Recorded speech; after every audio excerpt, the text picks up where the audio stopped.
Hello dear students, कैसे आप सब लोग।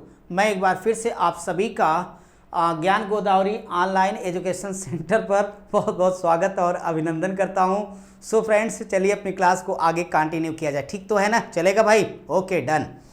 तो आज की क्लास में हम लोग क्वेश्चन नंबर 4 से शुरू करेंगे और क्वेश्चन नंबर 4 हमने आपको दिया था लगाने के लिए। तो उम्मीद करता हूं कि आपने कुछ रिश्ते बनाए जरूर होंगे, और अगर आपने बनाया तो भी अच्छा, नहीं बनाया तो भी अच्छा। चलिए हम लोग साथ साथ करेंगे। तो अपनी कॉपी पर आप जरा हेडिंग फिर से दे दीजिए कि रिश्ता संबंधी प्रश्न। ये बार बार मैं इसलिए लिखता हूँ ताकि आपकी मेमोरी को ये मैसेज जाए कि हम इस वक्त कर क्या रहे हैं, जानना बहुत ज़रूरी होता है, इसीलिए। तो चलिए भाई, ठीक है। चौथा सवाल आपने बहुत पढ़ लिया, अब आंसर लेने का वक्त आ गया। सवाल था कि फोटोग्राफ में एक महिला की ओर संकेत करते हुए राम ने कहा। ठीक है, तो यहाँ पे हमने राम को बड़े ही मर्यादित तरीके से लिख दिया भैया, ठीक है। और एक महिला है, फोटोग्राफ है, थोड़ा सा आप बना दीजिए बढ़िया सा डायग्राम। तो फोटोग्राफ वाली ये महिला हो गई, कोई दिक्कत नहीं। देखो, हमने आपसे कहा कि ऐसे क्वेश्चन में सिर्फ स्टेटमेंट पर आपको ध्यान देना होता है। अब आप जरा सोचिए, एक क्षण को सोचिए कि मान लो कि मेरे पर्स में किसी लड़की की तस्वीर है। अब आपने पूछा कि सर ये कौन है, जरा बता दीजिए। तो आप यह समझ लें कि हम राम की जगह पर हैं, उनकी जगह पर हम सब कभी नहीं हो सकते। यहाँ राम एक व्यक्ति का प्रतिनिधित्व, तो उस केस में मैं बात बोल रहा हूँ। तो मान लो कि मैं राम की जगह पर हूँ और महिला का परिचय देता हूँ आपको। क्या देता हूँ मैं? कि वह मेरे दादा के एकमात्र पुत्र। मेरे दादा के एकमात्र पुत्र कौन होगा? अरे पिताजी, वही वाले जिनसे आप लेते रहते हो। तो मेरे दादा का एकमात्र पुत्र यानी पिता। पिता की लड़की कौन होगी? बहन। बहन की लड़की भांजी होगी, यानी हम कौन हुए? उसके मामा हुए। यही तो हमारा उत्तर है। लेकिन अब देखिए, यहाँ से मैं डायग्राम को क्लियर करता हूँ। तो डियर स्टूडेंट, ये लिखा गया था कि वह मेरे दादा के एकमात्र पुत्र। सबको पता है कि दादा का एकमात्र पुत्र या इकलौता पुत्र, यह बराबर अपने पापा या पिताजी होंगे। आगे कहता है कि लड़की, हम सभी को पता है कि जो पिता की लड़की है वो हमारी अपनी सगी बहन है, और बहन की लड़की ये महिला है। तो आप ही हमें बता दें कि जो बहन की लड़की होगी, तो बहन की लड़की को हम रिश्ते में क्या बोलेंगे? भांजी बोलेंगे। तो वो हमारी भांजी लगेगी, तय हो गया, हम उसके मामा होंगे। और यही मेरे क्वेश्चन का आंसर है। कोई डाउट है किसी को? ठीक है। क्वेश्चन नंबर 5, पांचवा सवाल अब देखिए, और साथ साथ हम इसे डिस्कस करेंगे। 5 नंबर का क्वेश्चन भी मैंने आपसे कहा था कि इसे आप लगाना, आपने लगाया भी होगा। और अब मेरे साथ देखिए भी कि 5 नंबर की क्वेश्चन को हमें कैसे सॉल्व करना होगा। 5 नंबर में लिखा कि मधु की ओर संकेत करते हुए आदित्य ने कहा। तो ठीक है, किसी ने भी कहा हो, कोई प्रॉब्लम नहीं। ये हो गया आदित्य। आदित्य संकेत किसकी तरफ कर रहा है भाई? मधु की तरफ कर रहा है। चलो, ये हमने मधु को बना दिया।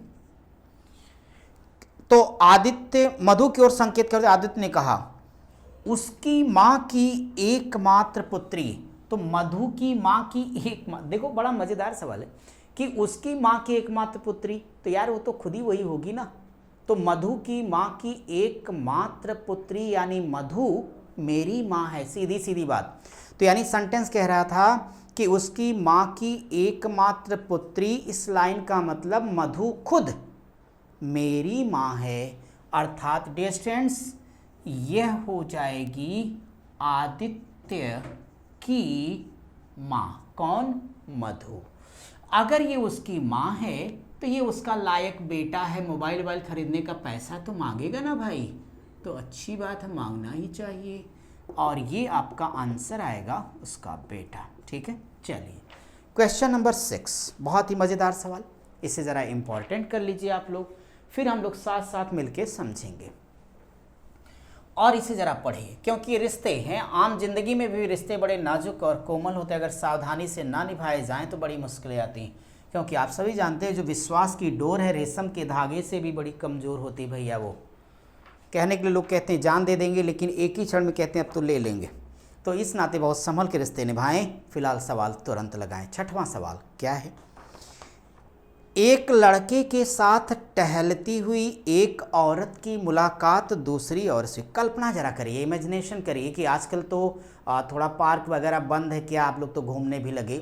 आप देख पा रहे होंगे कि कोरोना कहाँ से कहाँ आप सबने पहुँचा दिया, सरकार कितने प्रयास के बावजूद आपने लाखों में खेल रहे हैं। इस वक्त मना किया जा रहा है, फिर भी आप नहीं मानते, मास्क नहीं लगाते।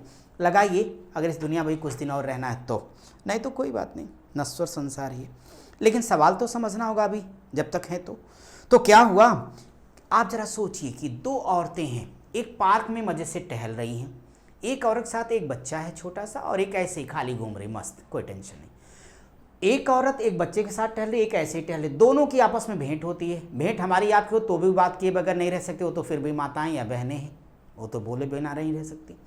तो एक औरत की मुलाकात दूसरी से होती है, और दूसरी औरत द्वारा पहली औरत से उस लड़के के संबंध में पूछा जाता है। पूछती है कि अरे बहन, इस कोरोना काल में किसका बच्चा लेके टहल रही, बहुत खतरा है इसको तो। कहती बताती हूँ। अब वो भी सीधे तो नहीं बताएगी, घुमा के बताएगी। क्यों? क्योंकि रिश्ता है और रिश्ते में भाषा ही तो समझना है। तो मेरे भाई, पहली औरत कहती मेरे मामा और उसके मामा का मामा भाई हैं। लो, तो यानी आप सवाल को समझिए कि पहली वाली औरत दूसरी वाली औरत से क्वेश्चन पूछ के पूरी सीन से गायब हो गई। अब हमारे लिए क्या करना, दूसरी औरत का कोई मतलब नहीं रह गया। पहली औरत और लड़के का आपस में क्या संबंध होगा, हमको सिर्फ इतना ही बताना है मेरे भाई। तो मैं यहाँ आपके लिए अब डायग्राम बनाता हूँ अपने क्वेश्चन नंबर 6 को समझाने के लिए। मैंने आपसे बातें कर ली, तो एक औरत साथ टहलती हुई अब दूसरी औरत की मुलाकात। तो मैं यहाँ दूसरी औरत को थोड़ा ऐसे ही बना देता हूँ, इसकी कोई रोल नहीं है ना, तो बिन बुलाए मेहमान वैसे भी अच्छे नहीं लगते, तो ठीक है।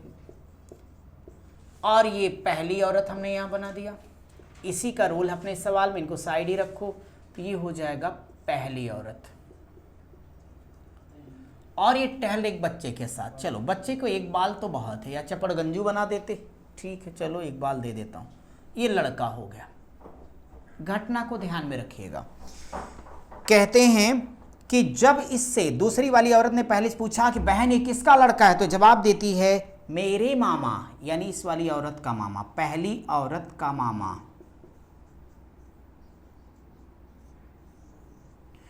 और उसके मामा, लड़के के मामा का मामा। मामा लोग तो वैसे भी बहुत अच्छे होते हैं भैया, मामा। तो मेरे मामा और उसके मामा का मामा भाई है, ये दोनों सज्जन आपस में भाई हैं। यह लाइन समझ में आ गई आपको? यानी मैं ये कहना चाहता हूं सीधे सीधे, मैं मतलब सवाल पूछने वाला, कि पहली वाली औरत और इस लड़के का मामा, ये कम से कम दोनों आपस में भाई बहन हैं। बोले आप मेरी बात से एग्री हैं? यस और नो? अगर हाँ है तो अच्छा, ना है तो भी अच्छा। तो आप देखिए एकदम बिल्कुल क्लियर हो गई। जो मेरी माता का मामा होगा निश्चित तौर पर मेरे मामा का भी मामा होगा। हमने पार्ट 1 में सारी बातें आपको समझाई हैं, तो हमारे जिस विद्यार्थी ने नहीं देखा है वो जाके प्लेलिस्ट में पार्ट 1 जरूर देखेगा, तब ये आपको क्वेश्चन आराम से समझ में आएगा। फिलहाल तो क्लियर हो गया। अब आप देखिए कि प्रश्न ये था कि आपके इसके 4 बड़े खूबसूरत विकल्प दिए गए, आंसर हमें वहां से चुनना है। और इसमें आपका जो पहला ऑप्शन है वो ये कह रहा है कि औरत उस लड़के की बहन, नहीं बिल्कुल नहीं। दूसरा, औरत उस लड़के की माता या मौसी है। जी हाँ, बिल्कुल यही आंसर है। क्यों?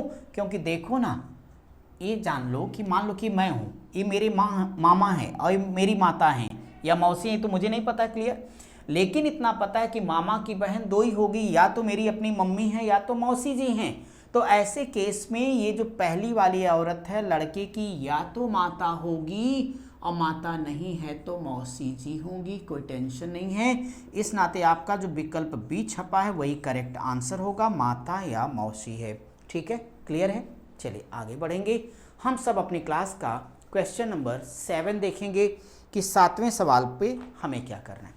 आप सब लोग 7वें क्वेश्चन को मोस्ट इम्पॉर्टेंट कर दें, क्योंकि कई बार ये क्वेश्चन आपसे पूछ लिया गया है। तो जब कई बार पूछा है तो थोड़ा एक बार उसे समझ भी लेना चाहिए मुझको। कैसे समझूंगा? देखो, लिखते हो कि ए और बी का भाई सी है, बोलो मेरे भैया। तो ए और बी का भाई ये कंफर्म है, सी है। कम से कम एक बात तो तय हो गई कि ए बी और सी तीनों के माता पिता एक होंगे। क्यों भाई, यही तो। आगे क्या कहते हो, ए की माता डी है। आप बताइए, जो माता ए की होगी वही बी की होगी वही सी की। क्यों भाई, यही तो हमने क्या किया, सबकी माता यानी डी को यहां लिख दिया कि भाई सभी बच्चों की ये मां है। अच्छी बात। कहते हैं और सी का ई पिता है। भाई एक बात बताओ, जो सी का पिता होगा वही बी का पिता होगा, वही ए का भी पिता होगा।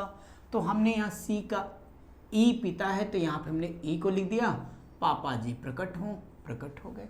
एक बात मुझे आप सब बता दें कि ये तीनों बच्चों की माँ हैं, ये तीनों बच्चे कोई पिताजी। तो अगर मैं पूछता हूँ तीनों बच्चों की माँ तीनों बच्चों के पिता, इन दोनों का आपस में क्या है रिश्ता, तो आप कहेंगे इनका जो सामाजिक रिश्ता है वो पति और पत्नी का है। क्लियर है। अब आपका ये डायग्राम पूरी तरीके से आंसर देने के लिए रेडी है। जो कुछ भी अब आपसे पूछा गया आप उसका बहुत आराम से आंसर दे सकते हैं।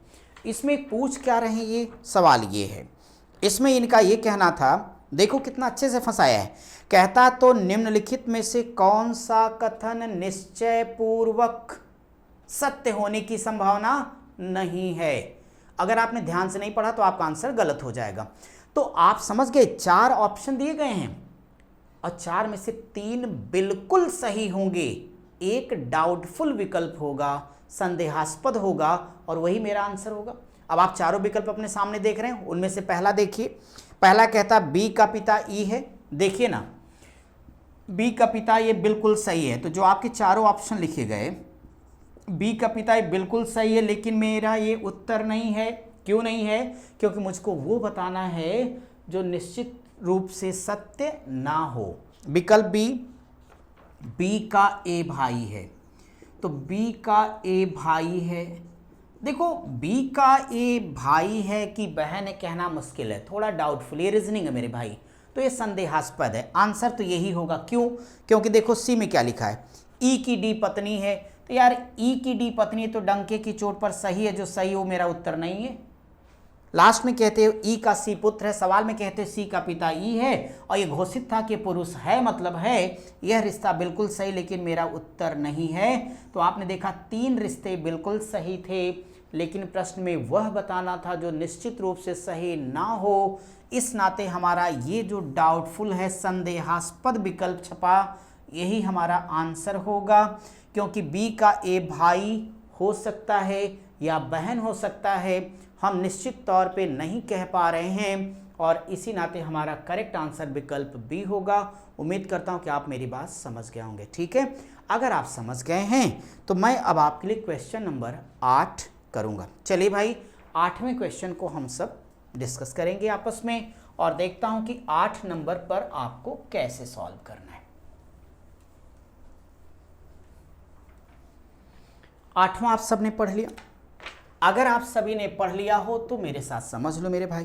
कहते हो कि ए सी का पुत्र है, सी और डी बहनें हैं, तो कम से कम ए पुत्र है किसका? सी का। ठीक है, सी और डी बहनें हैं, ये भी ठीक है। यहाँ से एक बात बता दूं कि ये दोनों आपस में बहनें हैं, इसमें कोई डाउट की बात नहीं है। अगर ए सी का पुत्र है, ये बहन है, तो बहन का मतलब क्या हुआ? स्त्री हो गई, लेडीज हो गई। तो ऐसे केस में आप क्या इसे ए की माता सी लिख सकते हैं? बोलो भाई। तो आप कहोगे बिल्कुल लिख सकता हूँ। ठीक है, माता जी प्रकट हो गई। तो बताइए, इस माता का ये लायक बेटा ए हो गया ना, तो फिर इसका ये पुत्र हो गया। यहाँ तक का मामला क्लियर है भाई, कोई दिक्कत किसी को नहीं। आगे कहता है कि ई डी की माता है। अच्छी खबर है। तो यहाँ से ई, ये माता किसकी? डी की। तो ई हो गई डी की माता। मुझे इतना सा आप बता दीजिएगा,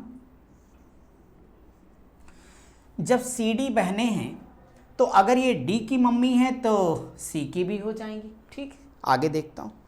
आगे लिखा है तथा जी ई का पुत्र है। यानी इनके पास एक लायक बेटा है जी। तो कहते हैं ये जो जी है ना वो इस ई का बेटा है। तो डियर स्टूडेंट्स, अगर ये इसका पुत्र है तो बस। अब आगे क्या हो गया, कुछ नहीं। कहते हैं कि निम्नलिखित में से कौन सा कथन सत्य होगा। मतलब समझे, इस बार जो 4 विकल्प आपको दिए गए हैं उनमें से 3 विकल्प रॉन्ग हैं, गलत हैं, एक ही सही है। वो कौन सा, ये हमें बताना होगा। इसके सिवा हमारे पास कोई डेटा नहीं है। हम कुछ बातें अपने से पहले समझ लेते हैं, लिख लेंगे, फिर हम आगे बढ़ेंगे। देखो क्या लिखेंगे। ये मान लेना कि मैं हूँ, तो अगर ये मैं हूँ, ये मेरी माँ है, ये मेरी माता की बहन अर्थात मौसी होगी। ये मौसी की माँ तो मेरे माँ की माँ, तो इसका तात्पर्य एक तरह से हुआ ये हमारी नानी है। आप सोचिए ये नानी का बेटा है, तो 2 चीज़ें आई। कम से कम ये जो जी है इस सी का भाई होगा। बोलो आप एग्री है मेरी बात से? ठीक। अब जरा यहाँ समझें कि ये मैं हूँ, ये मेरी माँ है और ये मेरी माँ का भाई है। माता के भाई को क्या कहते हैं? मामा। तो अगर माता का भाई मामा है तो नो डाउट हमने यहाँ मामा लिख दिया है। अब मेरा क्वेश्चन क्या, वो मुझे नहीं पता। अब मैं पढ़ूंगा तो मैं अपना एक एक विकल्प पढ़ करके आंसर चुनूंगा मेरे भाई। चलो तैयार हो जाओ सब लोग। पहला ऑप्शन क्या लिखा गया आपके सामने? पहले ऑप्शन में ये लिखा है जी एवं ए चचेरे भाई हैं। क्या आप इस बात से सहमत हैं? बिल्कुल नहीं, गलत है, हटाओ इसको। दूसरे में जी ए का मामा है। मामा के लिए तो इतनी देर से मेहनत कर रहे थे, तो निश्चित तौर पे जी ए का मामा है, यही मेरा आंसर होगा। तो जी ए का मामा है, ये आपका आंसर। इसे आप सॉल्व कर लीजिए, ठीक है। चलिए टाइप 1 को समाप्त करूंगा और टाइप 1 मेरे लिए 9वां सवाल है। और आप टाइप 1 उम्मीद करता हूं कि हमने इतने क्वेश्चन 9 सवाल समझाए हैं आपको। ऐसे जो भी सवाल मिलेंगे आप उनको बहुत आराम से लगा सकते हो। एग्जाम्पल तो 1-2 ही बहुत होते हैं। आप याद करिए जिन क्लासेस से हम लोग आए, एकेडमिक लाइफ में कितने हमारे टीचर्स बताते थे। यहाँ तो हम लोग सारे के सारे सवाल कराएंगे, बस आप पढ़ो। बेहद आसान है सिलेक्शन, बस थोड़ी कोशिश करिए। और क्योंकि याद रहा जो इस बार सिलेक्शन नहीं ले पाएगा उसे तैयारी छोड़ देनी चाहिए। अब तो सऊदीया भी नहीं जा पाओगे, क्योंकि कोरोना ने सब रोक दिया, सब बदल दिया। जो बदल नहीं सकता अब वो इस दुनिया में रह नहीं सकता। रहना है तो पढ़ना शुरू करिए। और इसी बात पे मित्रों क्वेश्चन नंबर 9, क्वेश्चन नंबर 9 मैं तो चाहता हूँ कि आप ही लगाओ, लेकिन लगाऊंगा मैं आपकी तरफ से, क्योंकि अभी आप तो घर पे बैठे हो भाई। 9वां ये कहता है कि प्रीति का अरुण नामक पुत्र है। तो प्रीति के पास अरुण नामक पुत्र है, तो हमें क्या तकलीफ है? हमने यहाँ पे अरुण को बुलाया कि अरुण भैया आ जाओ, थोड़ा आपसे बातचीत करनी। लो आ गए भाई, ये क्या दिक्कत इनको। ये अरुण, ये बेटा है, बहुत ही लायक बेटा है। किसका है? प्रीति का है, ठीक है। तो यहाँ प्रीति को हमने बुला दिया। अब देखें आप आगे क्या हो गया। राम प्रीति का भाई है, कोई दिक्कत नहीं। नीता की भी रीमा नामक पुत्री है, तो एक व्यक्ति नाम है, और नीता की भी रीमा नामक पुत्री है। आगे लिखता है नीता राम की बहन है। इसका मतलब ये मैं कहना चाहता था कि प्रीति के साथ साथ एक देवी और आ रही हैं, और वो नीता, सिर्फ नीता, नीता अंबानी ना समझना। अब ये दोनों आपस में कौन हो गई? बहनें हो गई, ठीक है।